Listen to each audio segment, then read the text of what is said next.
Vous êtes sur Média 1 et soyez les bienvenus dans l'invité de la rédaction. Aujourd'hui, nous nous intéressons à la 4e édition du prix d'excellence du leadership local au Sénégal, une initiative de Enda Ecobop en partenariat avec l'Union des associations des élus locaux et le programme national de développement local et sous l'ancrage institutionnel du ministère des collectivités territoriales, du développement et de l'aménagement des territoires. Et pour parler de cet événement, nous sommes avec Bachir Kanouté, coordonnateur de Enda Ecobop, point focal pour l'Afrique de l'Observatoire international de la démocratie participative. Merci d'avoir accepté notre invitation, Monsieur Kanouté. C'est moi qui vous remercie. Première question, pourquoi l'organisation d'un prix d'excellence du leadership local? Alors, il faut dire que ce prix, déjà, c'est une initiative de l'Union africaine. En 2014, les chefs d'État rassemblés à Malabo, en sommet, avaient adopté la Charte africaine des valeurs et principes de la décentralisation. Et dans cette charte, en son article 20, les chefs d'État ont recommandé aux États parties l'organisation chaque année d'un prix, d'une cérémonie et d'un événement pour primer l'excellence et le faire de manière transparente. Donc, s'inspirant de cette initiative et s'inspirant de ces recommandations, Enda Ecobop, en partenariat avec ceux que vous avez cités tout à l'heure, notamment le Programme national de développement local, avec l'Union des associations des élus locaux, avec l'Observatoire international de la démocratie participative et sous l'ancrage du ministère, nous avons organisé en 2018 la première édition de ce prix-là. Et là, nous en sommes à la 4e édition. 2018-2021, c'est la 4e édition. Alors, à qui est destiné ce prix et quelles sont les conditions de participation au concours? Alors, le prix il est destiné aux autorités locales, d'une manière générale, puisque c'est eux qui sont élus pour promouvoir le développement local et apporter des solutions aux communautés qui sont en difficulté. C'est destiné aussi aux journalistes communicants, vos collègues qui font la production médiatique et qui font la remontée de l'information sur tout ce qui porte sur décentralisation, développement local. Mais ça porte aussi, c'est destiné aussi aux chercheurs.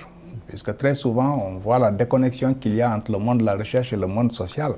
Et donc, nous avons institué ce prix. Ils font partie de ceux qui peuvent être primés s'ils ont de bons projets de recherche et qui peuvent répondre à des besoins des communautés. Pourquoi ces 3 groupes en particulier?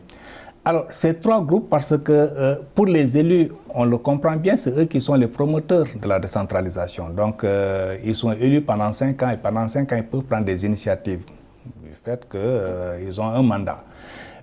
Pour les journalistes et les communicants, comme je l'ai dit tantôt, ils font des productions médiatiques, soit par des documentaires, soit par des articles, qui font la remontée de l'information sur tout ce qui se passe comme innovation sociale au ras du sol et qu'ils font remonter à la surface. Alors pour les chercheurs, c'est aussi parce qu'ils sont du monde de la recherche et très souvent nous autres qui sommes du monde de la société civile, et les élus, quand nous rencontrons des difficultés, ces difficultés peuvent être transformées en questions de recherche par les chercheurs qui peuvent trouver des solutions et proposer des innovations.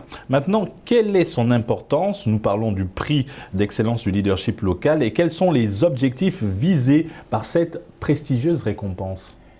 C'est important cette question parce que ceux qui sont nominés et ceux qui vont être primés, c'est d'abord pour rendre visible ce qu'ils font.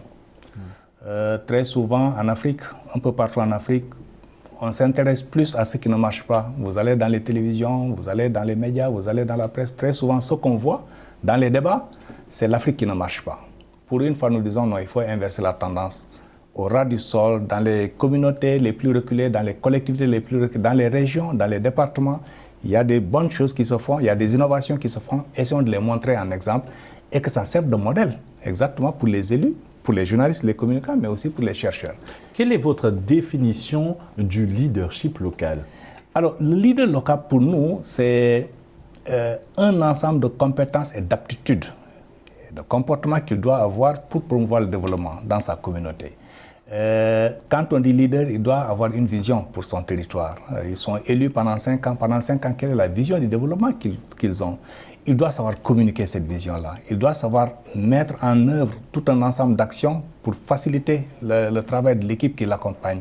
Il doit savoir contrôler cette équipe qui travaille. Il doit savoir bâtir une institution efficace qui peut l'aider à porter cette vision et à la mettre en œuvre. Donc c'est un ensemble de compétences un ensemble d'aptitudes et un ensemble d'attitudes qu'il doit avoir. Il doit être un modèle. Et quel est son impact immédiat dans notre quotidien, l'impact du leadership local? L'impact du leader, c'est tout de suite de percevoir quelles sont les difficultés que les communautés vivent et de traduire ces difficultés en solutions. C'est important qu'ils le fassent puisqu'ils ont un mandat pour cela. Pendant 5 ans, ils sont élus. Ils ont la confiance des communautés et ces communautés attendent qu'ils solutionnent les problèmes qu'ils ont.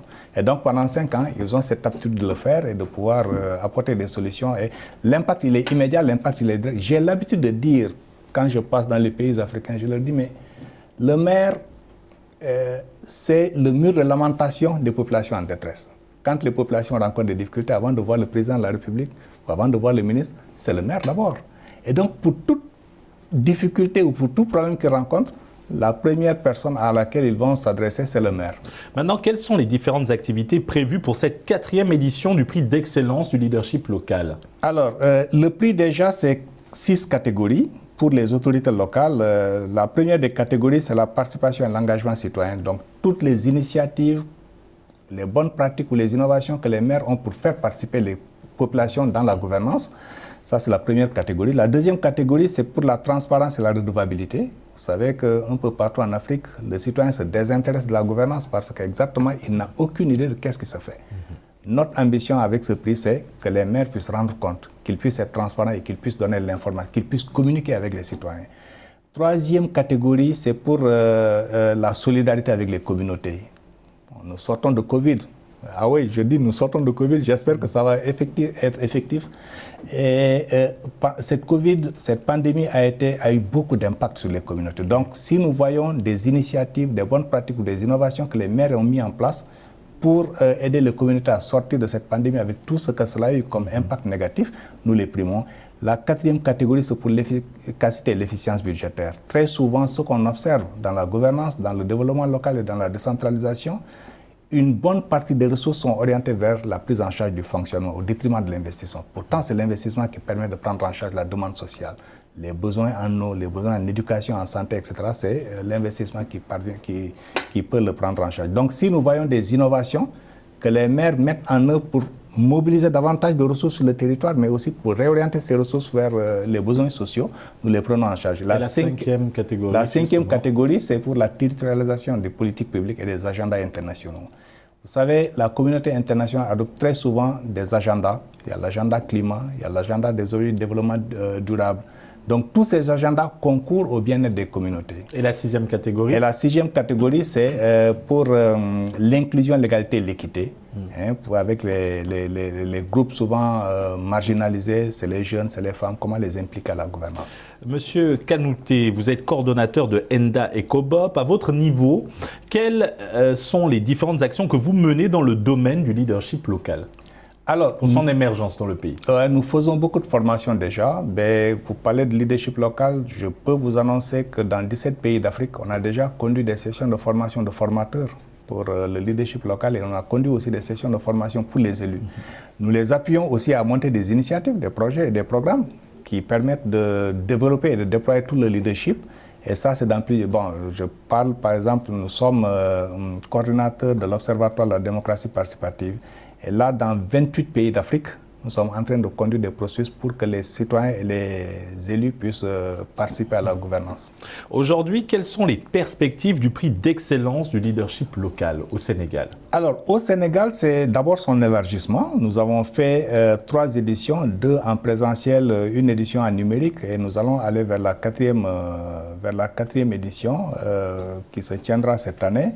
Notre perspective, c'est son élargissement au Sénégal, mais notre perspective, c'est aussi aller vers ce que l'Union africaine a recommandé, que cette initiative soit appropriée par plusieurs autres pays. Puisque tous les chefs d'État rassemblés à Malabo ont dit il faut que ça se fasse. Bon, le Sénégal l'a tenté, le Sénégal l'a réussi en 3 éditions, on va aller vers la 4e édition.